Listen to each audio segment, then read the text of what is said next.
안녕하세요. 주식의 소리의 애솔입니다. 네, 대명에너지에 이은 굉장히 고민스러운 종목이죠. 청담 글로벌. 1일차 마감 상황 살펴보고요. 2일차 예상과 청약 관련한 그냥 제 개인적인 의견들 자유롭게 좀 얘기해 보도록 하겠습니다. 우선 1일차 마감 현황인데요. KB증권에는 청약 건수가 11,485건이 집계됐고 대신증권에는 6,934건이 유입됐습니다. 그래서 두 증권사를 합치면 총 18,419건이 들어왔어요. 제 생각보다는 그래도 많은 분들이 참여했습니다. 단독 일정이기도 하고 청담 글로벌의 좀 유통 물량 측면에서는 좋은 조건 축에 속해서 균등 정도를 베팅해 보시는 분들이 꽤 계신 것 같아요. 네, 비례 경쟁률은 두 증권사 비슷하게 맞췄네요. 12.26대 1, 12.34대 1. 증거금은 합쳐서 297억 원 정도가 들어왔습니다. 단순하게 297억 원 나누기 18,419건 해보면 1인당 약 160만 원 정도를 청약한 것으로 계산이 되거든요. 즉 비례까지도 청약한 분들이 좀 어느 정도는 있다는 뜻이 되겠죠. 큰 금액은 아니고. 자, 그래서 수요 예측 결과가 좋지 않았던 종목들과 1일차 데이터를 비교해서 보자면 대명에너지보다는 조금 부진해요. 청약 건수도 증거금도. 그래도 그 밖에 다른 종목들에 비해서는 괜찮은 성적이다라고 보여지기는 합니다. 그 다음 또 다른 수요 예측 결과 배드 종목들하고 비교해서 봐도요. 청약 건수는 많은 편에 속하고 증거금은 그냥 평균 정도의 수준인 것 같습니다. 딱 리파인이라는 종목하고 청약 건수와 증거금이 비슷하게 유입이 된 건데 리파인은 정말 대표적으로 망한 공모주 중에 하나죠. 수치가 비슷하다고 해서 성적도 비슷한 건 절대 아니겠고요. 우선 집계된 숫자는 이렇다는 거 확인하시면 되겠습니다. 네, 2일차 예상 한번 해보죠. 우선 청약 건수. 이런 종목들은 보통 2일차에 1일차 대비 한 2배에서 2.5배 정도 증가하는 경향이 있더라고요. 최근 대명에너지는 2일차에 3배까지 증가한 모습을 보였고요. 그래서 청담 글로벌은요. 2.5배에서 한 3배 사이 정도로 잡고 계산을 했습니다. 그러면 KB증권은 3만 건 정도, 대신증권에는 2만 건 정도가 유입이 될 것으로 계산이 됐어요. 이 경우 KB증권의 균등만 청약할 분들은 40주, 대신에 균등만 청약하실 분들은 30주를 하셔야 될 것 같은데 제가 내일 다시 상황을 체크하고 말씀드리도록 하겠습니다. 이 증권사 간의 격차가 또 좀 좁혀질 수도 있기 때문에. 네, 그렇다면 청약 증거금은 얼마나 유입이 될 것인가? 우선 대명에너지 때 총 7,105억 원 정도가 들어왔는데요. 청담 글로벌은 이 정도에는 못 미칠 것 같아요. 대명에너지보다는 사업 매력도가 좀 떨어지기 때문에. 제가 주황색을 색칠해둔 것들이 단독 청약 일정이었던 수요 예측 결과 별로인 종목들인데요. 모아데이터, 툴젠, 지니너스 정도가 있습니다.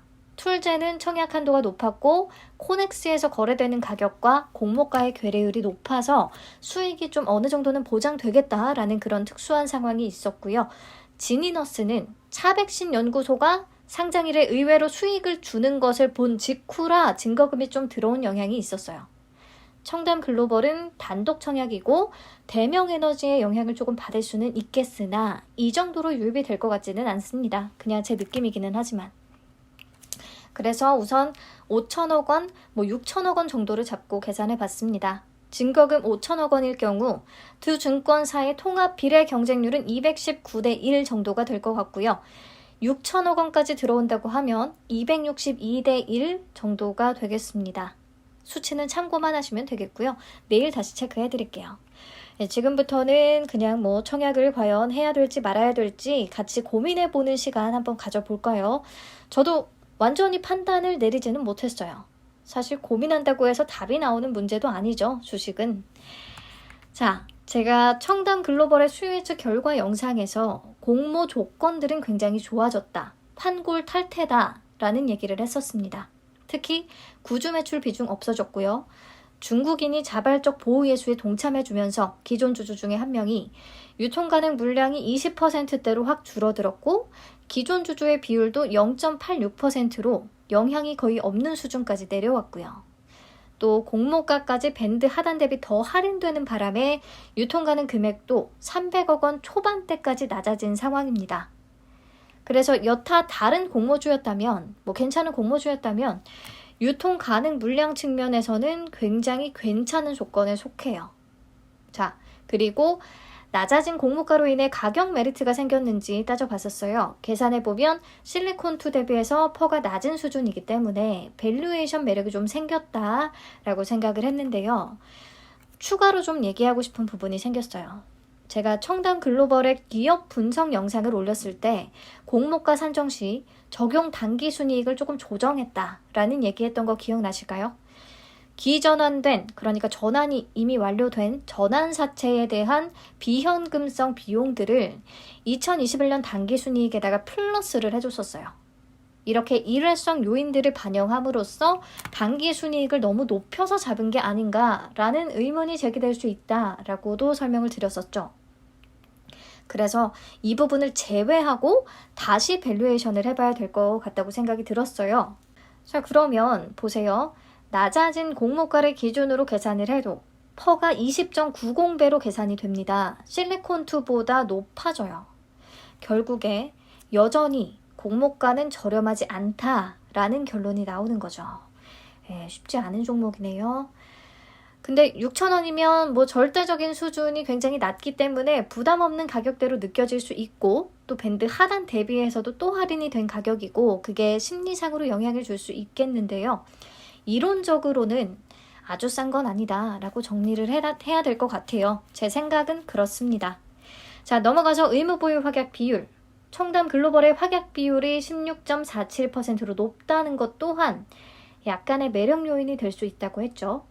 그래서 수익 예측 결과는 좋지 않지만 확약 비율은 높았던 대표 종목들과 비교해서 봤습니다.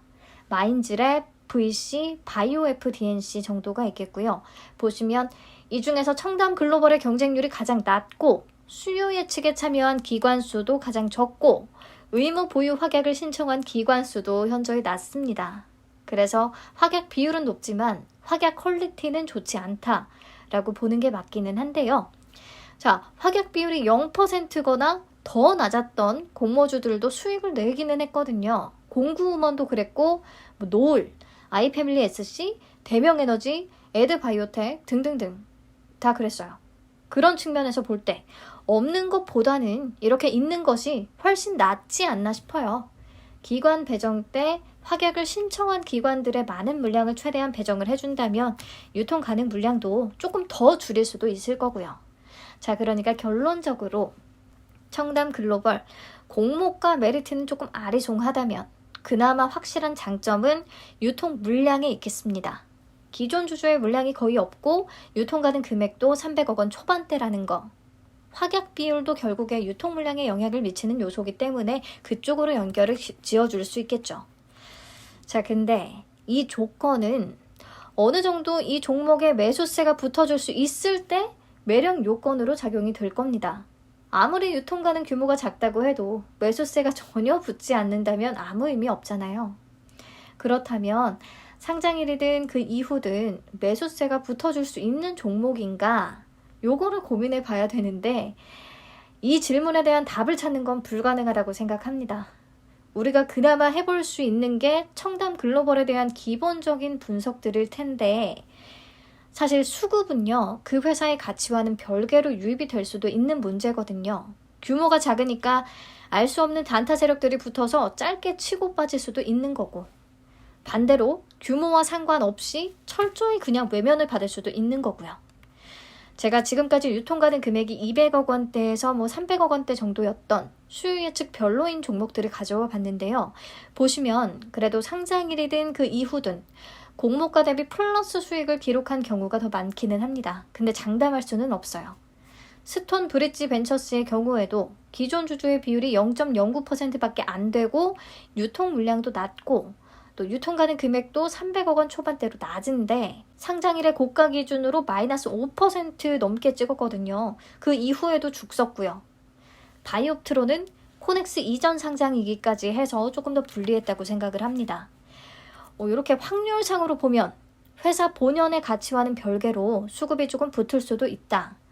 라는 말씀은 우선 드릴 수 있겠는데, 그래도 우리가 청약에 참여했을 때 좀 덜 불안하려면 회사 자체에 대한 확신이 있어야 된다고 생각하거든요. 그런 측면에서 몇 가지만 체크를 할게요. 청담 글로벌은 국내외 화장품 브랜드의 제품들을 중국 시장에 유통시키는 유통업체로서의 역할을 하고 있다라고 설명을 드렸습니다.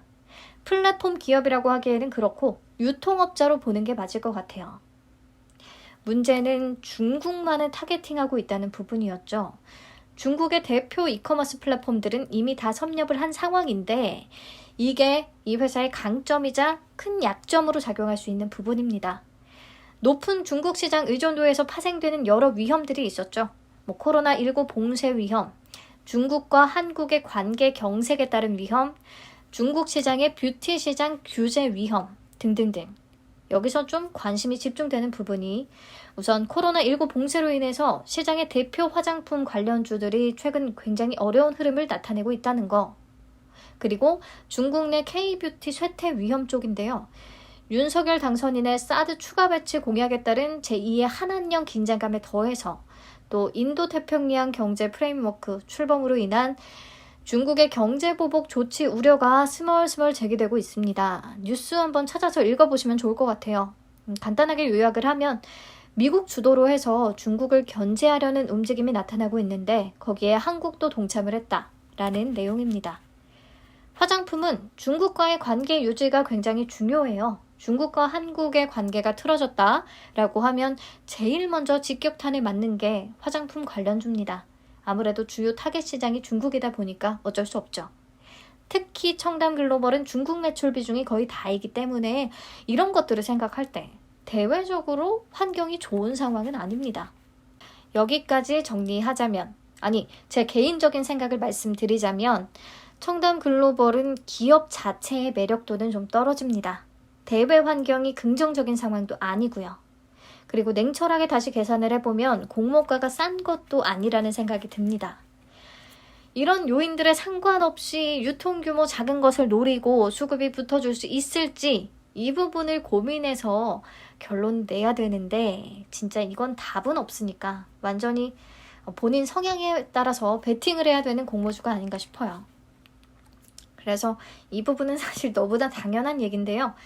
상장 이후에 나올 수 있는 시나리오는 크게 세 가지입니다. 첫째, 상장일에 바로 공모가 대비 플러스 수익률을 기록해준다. 둘째, 상장일에는 그저 그런 흐름, 마이너스 혹은 소폭 플러스 정도의 흐름을 보이다가 유통 가능 물량이 어느 정도 다 회전이 되고 난 뒤에 수급이 붙어주면서 오른다. 그러니까 딱 대명에너지 같은 상황이 나타날 수 있다는 거고요. 셋째, 상장 이후에 계속 공모가를 하회하는 굉장히 우울한 상황도 펼쳐질 수 있겠습니다. 이 세 가지 시나리오의 가능성을 모두 안고 가는 종목이에요. 청담 글로벌은. 즉 손실의 위험도 분명히 존재한다는 거죠. 이 중에 첫 번째나 두 번째를 기대하는 분들만 청약에 참여하면 되는 건데 완전 당연한 얘기죠. 근데 이 중에 두 번째 시나리오의 경우라면 청약에 참여하지 말고 상장 후 6,000원 밑으로 떨어졌을 때 매수하는 게 더 낫지 않을까요? 라고 하시는 분들이 분명히 계실 겁니다. 근데 이 말씀 드리고 싶어요. 막상 상장 당일에 주가가 공모가를 하회하게 되면 매수 버튼에 손이 절대 나가지 않습니다. 게다가 우리는 이 종목에 큰 확신이 없잖아요. 마이너스를 보고도 매수해서 단타를 시도할 수 있는 강심장의 분들은 상장 이후에 매수를 노려보시면 되는 거고요. 이때 상장일에 바로 플러스라면 그냥 보내주시면 되는 거고요. 근데 나는 상장일에 마이너스를 보고 그때 매수하지는 못할 것 같다. 근데 그래도 사놓으면 언젠가 수급이 붙어서 수익 구간을 줄 것 같다 라고 하는 분들은 공모주로 배정을 받고 수익 기회 올 때까지 기다리는 게 방법이 되겠습니다. 이 두 가지 경우 모두 전제는 상장 후 수익 구간을 줄 것이라는 기대 여부가 되겠죠. 네. 이런저런 것들을 다 살펴보다 보니까 결론 내기가 더 어려워진 느낌이기는 한데 그냥 이런저런 정보를 수집하는 차원에서 들어주시면 될 것 같고요. 마지막으로 천주 청약 시 어느 정도 수익을 내야 토스 이자를 이길 수 있을지 그리고 예상 수익률에 따른 손실과 수익금을 한번 계산해 봤습니다. 300만 원으로 천주 청약 가능하거든요. 300만 원에 대한 2일치 토스 이자는 약 278원 되겠고요. 청담 글로벌에 청약을 한다면 제 예상 비례 경쟁률 기준으로 비례는 4주 정도, 균등은 15주 정도로 받을 수 있을 것으로 생각을 합니다. 그렇다면 1.6% 이상 수익만 놔줘도 토스 이자 플러스 청약 수수료 1,500원 이상은 벌 수 있을 것으로 보여요. 근데 이제 혹시 20% 마이너스가 난다면 22,800원 정도 손실을 보겠습니다. 확실한 수치는 아니죠. 내일 경쟁률에 따라 다시 계산해 봐야 합니다. 쭉 살펴본 결과 저는 청담 글로벌 기본적인 분석만 토대로 한다면 사실 패스인데요. 유통 물량 측면에서 정말 일말의 가능성을 보고 있기는 하고 경쟁률이 예상대로 아주 낮다면 약간의 수익만 내도 토스 이자를 이길 수 있기 때문에 균등 정도는 한번 참여해 볼까 생각을 하고 있습니다. 마이너스 20% 정도의 시나리오도 고려했을 때 감내할 수 있는 수준 정도로만 한번 참여를 해볼까 고민하고 있어요. 참여하더라도요, 무조건 손실 가능성을 염두에 두시고 손실이 났을 때 내가 감당할 수 있는 정도로만 리스크 관리를 하면서 참여하셨으면 좋겠습니다. 혹시 경쟁률이 생각보다 높아서 막 10% 이상 수익을 내야 토스 이자를 이길 수 있다. 이러면 깔끔하게 청약 포기할 거니까 내일 경쟁률을 보면서 다시 말씀드릴게요. 너무 횡설수설했나요? 잘 정제해서 핵심만 뽑아가지고 스스로 판단해 보시길 바랄게요. 저는 내일 다시 찾아뵙겠습니다. 벌써 너무 더워서 2부 자리를 다 바꿔야 될 것 같아요. 지치지 않게 수분 섭취도 잘 해주시고요. 오늘도 편안한 밤 되세요. 감사합니다.